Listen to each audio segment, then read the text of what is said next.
Hi, hello, welcome to another Gimmick level video. More Gimmick level, I'm so excited, I love this level, dude. So I tried recording another version of this where I did some like scaling thing. It didn't work very well, as you can tell, so I'm kind of giving up on that idea, but I have a really cool gimmick for this part, which I think you're probably, hopefully gonna like, I don't know. The gimmick that I want to do for this part isn't necessarily just a little gameplay gimmick like this, it's using collectibles, yeah. So something I actually didn't know until recently, there's an edit special for the key. I can't believe I didn't know. Oh, that has a, okay, that's gonna be easy. For me, it feels like the music splits up into two different parts. You start off with the damn, and then it splits up into another part where it's like bo bo bo ba ba ba bo. So I'm representing this with a background color. Like, listen to the song and look how the background changes. This is kind of what I'm thinking, right?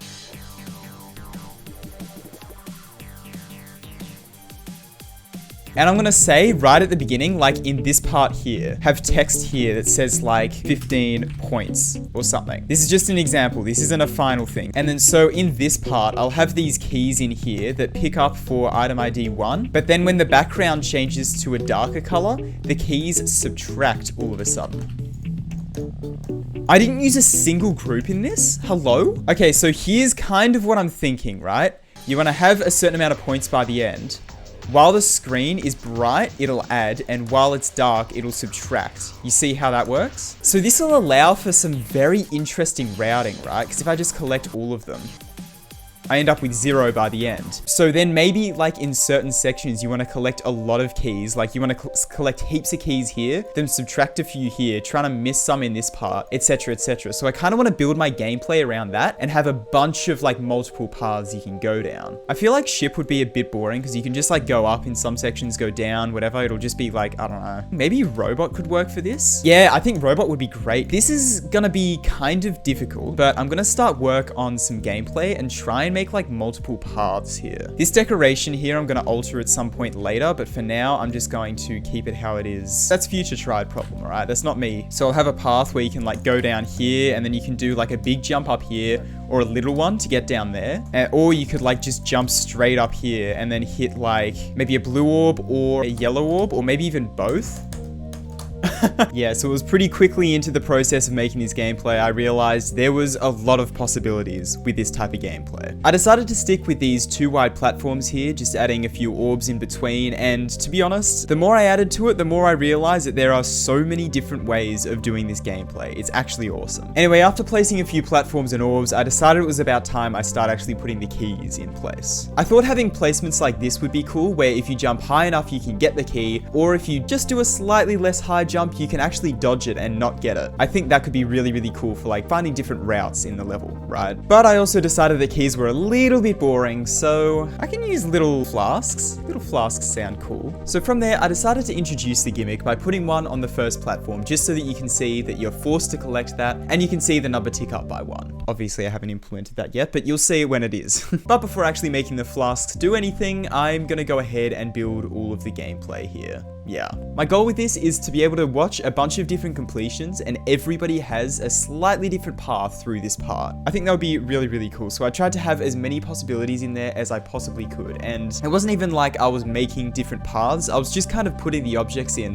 that would kind of fit with each other, where you can jump onto some, fall onto some, get to some from hitting orbs. And I was actually discovering paths that I didn't even intend for, which is exactly what I want. That's perfect.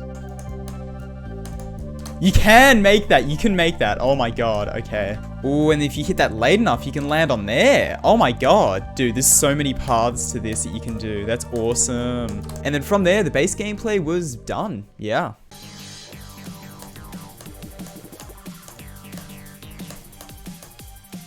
Alright, so now it's trigger time. I wanted to actually implement what these flasks are meant to do. So the first thing I wanted to do was convey the addition and subtraction through the color of the flasks. They start off as green here, but they switch to red when they start subtracting in the other part of the music, and then go back to green, go back to red. I just did this with basic color triggers. Super simple. And then from there, it was just selecting the ones that you can only collect while they're green, and making them add to the counter, and getting the ones that you can only collect while they're red, and subtracting them. And from there, the basic counting system was working. It wasn't fully done because I still had to detect whether you had the right amount by the end, but I still hadn't actually decided what amount I want you to have by the end. So maybe I want to keep it at 0, but then like if you want a coin, you get it to like 5 or something. Oh yeah, and that was an idea I had for the coin as well. So I spent a bunch of time doing a bunch of routing, trying to figure out the best way to try and get the maximum amount of flasks that I could. And then I found this. Ah, there's no way you can collect that, right? Like there's no shot. Even if I add like a black orb here.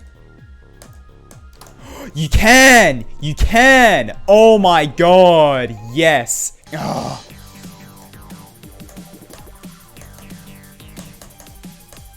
There we go, 5, okay.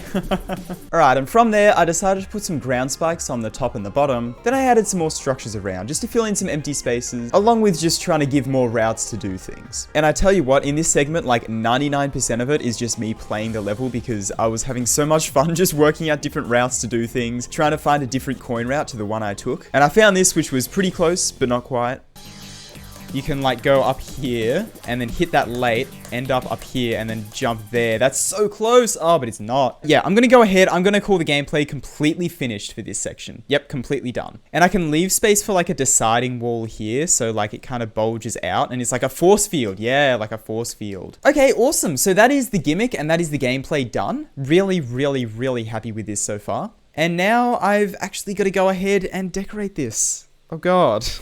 But before we get into that, it's time to improve the first part. I started off by adjusting the colors of some of the details because I felt like they felt just a little bit off. Then I went ahead and replaced all of the spikes with actual colored spikes. Yeah, a lot of you commented about this on the previous episode and I actually decided to purposely leave them like that because I thought they looked fine, but ultimately I decided that colored spikes would probably look better. Alright, and after I did that, I decided to start work on some movements. I started with these little floating platforms here, and the way I did it is I had both of these little segments moving up at the same time, but the little one has a longer move time, so it lags behind a little and just creates this cool looking movement effect. I also went ahead and did the same effect for some of these pillars and some of the orbs as well. Just slight movements to make the level feel a little bit more alive, you know? Then I went ahead and made some of the portals rotate as you get to them, because I thought that was a really, really cool effect. I then went ahead and altered the colors and pulses a little bit more. I started with the background and made it a lot brighter, along with moving the pulses back by a block and giving them a slight fade in as well, just to make it, I don't know, feel a little bit more smooth in a way. But I also changed the pulses to pulse to a lighter color rather than black. I went with this slightly more pinky color because I felt like it looked a little bit better, but I also went ahead and adjusted the hue of some of the pulses as well, so it pulses a little bit more blue sometimes. And with one last thing with the pulses, I also made the details inside of the blocks pulse a little bit as well on each of the pulses, and that just makes it feel so much more dynamic and so much less weird. I don't know, I felt like before the way the colors changed was a little bit strange. But yeah, anyway, after all those changes, here is the end result. I'm really, really happy with it.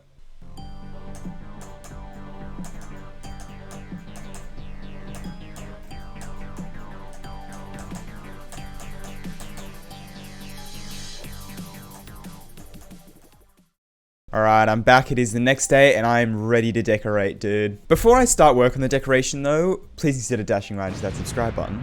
But also, I want to take you through a bit of a journey here. Well, not really a journey. I'm going to play through Deadlocked and I want you to look at the background throughout this whole level. Just look at the background color.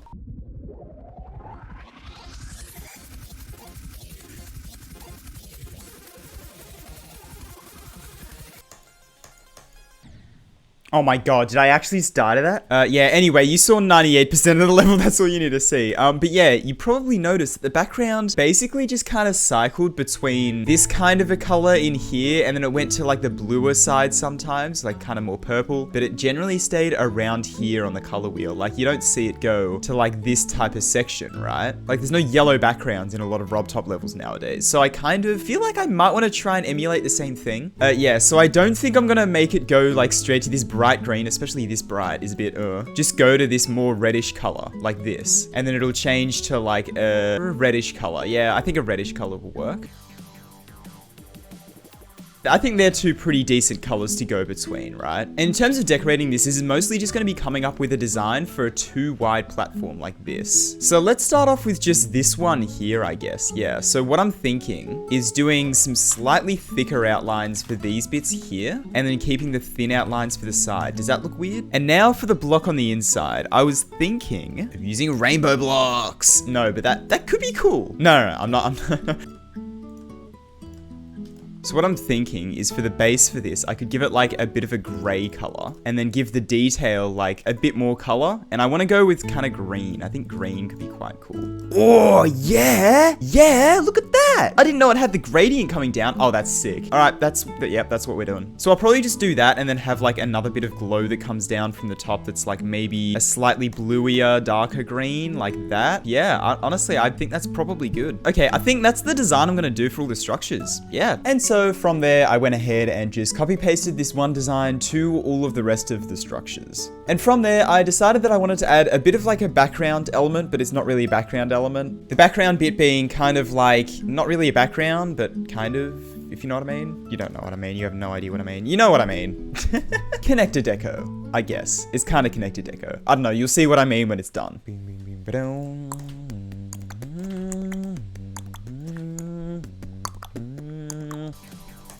Oh, that's cool. I like that. Okay. I've been putting these in the wrong layer. No.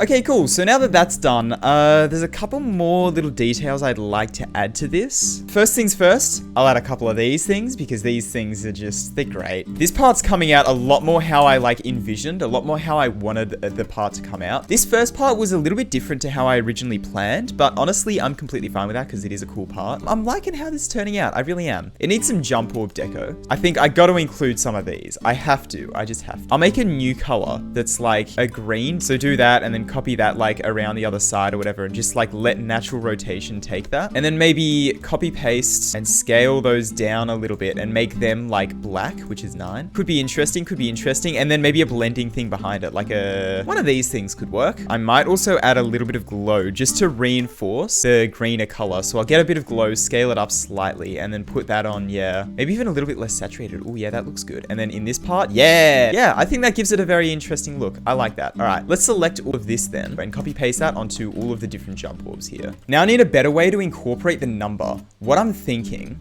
is selecting this, scaling it up, and then chucking it in the background even. That's pretty decent, yeah, that's pretty good. Alright, so now it really is trigger time. I decided that I wanted the background number to change color based on what the number actually is. So when it's 0, it'll be green, but the further out you get, the more red it gets. And I basically just did that with a bunch of count triggers, each detecting different numbers. So say for example, this one, if it detects -1, or this one, if it detects +1, it'll activate this color trigger here, which will change the color to a slightly more red color. And I also decided that for 5, the text would go white, just to indicate that you've got the coin. Just a bit of an editor's note, if this is confusing you and you don't know how the hell this trigger would activate this, I'd highly recommend checking out a video by Motley York. I think that's how you pronounce her name. I don't know. Either way, it's a really, really good video that basically explains the basics of spawn triggers and all that kind of stuff. If you want to make unique things like what I'm doing in this video, I'd highly, highly, highly recommend checking that out because it explains all the basics really, really well. Anyway, so I went ahead and gave this a test here, but realized that once it already goes to -1 and then goes back, it actually doesn't change the color back.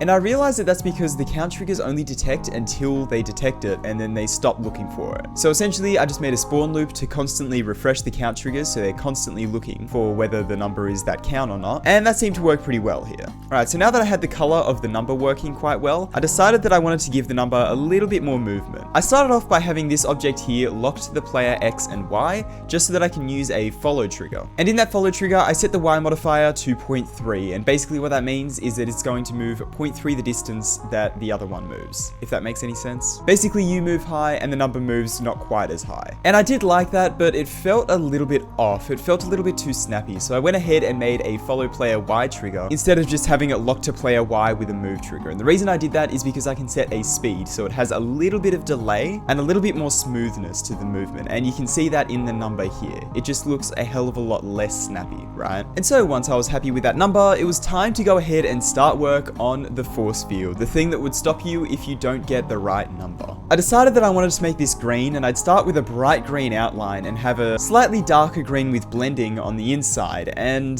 it looks so stupid. It looks so stupid. Okay, how do I make this look decent? That's a little bit better. It's goofy as hell. It's so goofy, but I kind of like it. All right, and from there, I just added some of these particle blocks on the inside, which made it look a hell of a lot better. Still goofy, but it looks decent. Then I put down a couple triggers triggers just to detect whether you have the right number or not, whether it should let you through or stay there and kill you. And for some reason it wasn't working, so I replaced this count trigger with an instant count, and it actually worked. Not quite sure what the difference between a count and an instant count trigger is. It works now, so that's all that matters. Anyway, I had to mess around with the triggers a little bit more just to get the fade time looking right, but I eventually got it. Then I went ahead and set them out a little bit nicer here, and here is how it works. Okay, so here is how my triggers are set out here. Basically, this detects if the count is equal to 0, so if this number over here in the background is equal to 0, then it'll activate these two triggers here, which basically turn off the shield, make it fade out, and this basically activates that on a delay. And then this one toggles it off just so that you don't collide with it. But we also want to detect if it's equal to 5, because that's how you get the coin. So then what happens if it's equal to 5 is that this will activate the deactivating the shield thing, and this trigger enables the coin here, and that, yeah. So now it's time to head back to the actual deco of the level and start work on some pulses. I started off by pulsing the object color to black during the red part, and the second red part just kind of goes between colors with 0 fade time just to kind of match with the music there. I don't know, it's something I don't normally do because it's a little bit risky, might look a little bit weird, but honestly I liked how it turned out. Then I went ahead and pulsed the block design on each of the beats, making one of the colors white and the other one black, just to give it this nice contrasty look. And then from there, that was all the pulses I did. Nice and simple, only enough just to make the level feel a little bit more dynamic.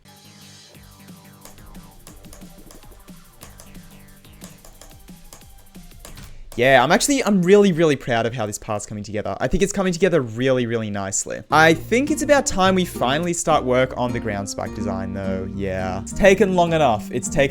Now, what am I gonna do for them? I could use like these animated ground spikes, but I don't know if I want to do that. What I could do is maybe use these. And then I can have like one of these type of animated blocks, or I could even use that, but I might just use these. You can kind of see how that works. Yeah, I like that. So this is light background by default, which honestly might work. I take it back, not light background. We don't want light background. I could make them green as well, but I might make these blend in with the background a little bit more. Okay, so this is color 21. So I also need to go ahead and change that to like, not quite that. Ooh, actually, yes, quite that. And then I'm going to probably just put 4 blocks of blackness under here. Yeah. But of course, to save on objects, you know I am scaling this to 4 times. I'm not sure how I'm going to transition into this next part because I'm not sure what I'm going to do for it. So I might just leave this like end, especially even this structure. I'm going to leave that just like default blocks or whatever. This transition though, I have to work on pretty soon, but give it a sec. I'll get there, I promise. Ooh, a spike design. Of course, I almost forgot to do a spike design, bro. I don't know what I'm going to do for it. Probably something pretty simple. Screw it. I'll do color 12. Color 12 is very like dark and desaturated, but it has the pulses there. And I can also go ahead and just add a little bit of glow. Yes, spike glow. I'm going to add a little bit of it, just a bit. Okay, cool. And now I am just going to copy paste these spikes around the place where we need them. Yeah. Okay, awesome. I think the next thing that I want to do is a little bit more deco from the bottom, and then maybe I can work on this transition and then we'll be done. Yeah. So I want to add something else coming out of the ground spikes other than just these, but I'm not sure what. I can add some of these things. What I kind of want to add as well are like some of these little guys, some of these little bros, you know, little broskies. Let's see how that guy looks. Yeah, I think that's neat. I can do one where there's a little one next to him as well. Look at that. And then it's gonna be really hard to see, but I want to create like a tower of them. And then like this dude over here that's just like, yeah. I'll keep that just as like an Easter egg.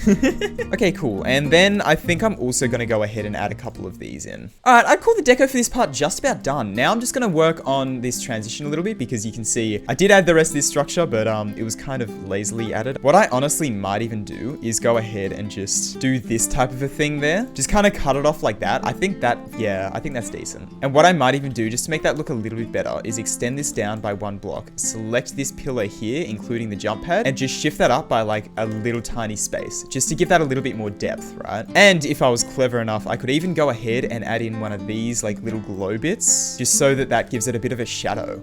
Yeah, look at that. That's sick. Okay. Okay, and now for these need to be a nice bright color. And then I can have these like layered behind everything and then move onto screen like that. All right, you know what? I think the decoration's pretty good here. There's one more thing I want to do, and I promise it's just one more thing. And that is block transitions. Yeah, you know I want to do some block transitions. I'm going to flip between these two because they work quite well. And so that should be pretty decent. That's like a classic that I like to do. Okay, cool. I think I'm going to go ahead and I'm going to call this level complete. Yeah.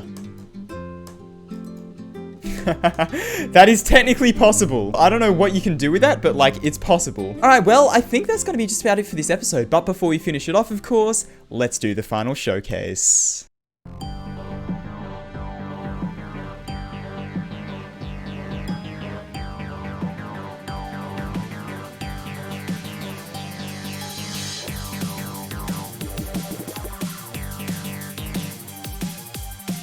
Nice. Okay, yeah, there it is. You know what? That's kind of difficult. At least getting the coin route is difficult. Maybe just like going your way through this part normally would be fine, but yeah, I don't know. Anyway, I'm gonna go ahead and I'm going to end this episode off here. I'm really happy with how this part turned out, dude. I was a bit worried at the beginning because I had tried a different idea and it didn't really work out, and I was like, oh no, what am I gonna do? But I'm really happy with the gimmick for this part.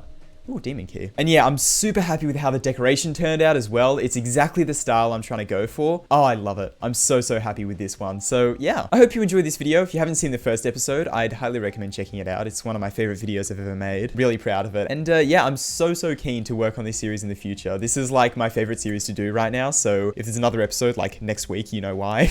But yeah, I don't know. Thank you so much for watching this video. Really hope you enjoyed it. And yeah, I will see you later.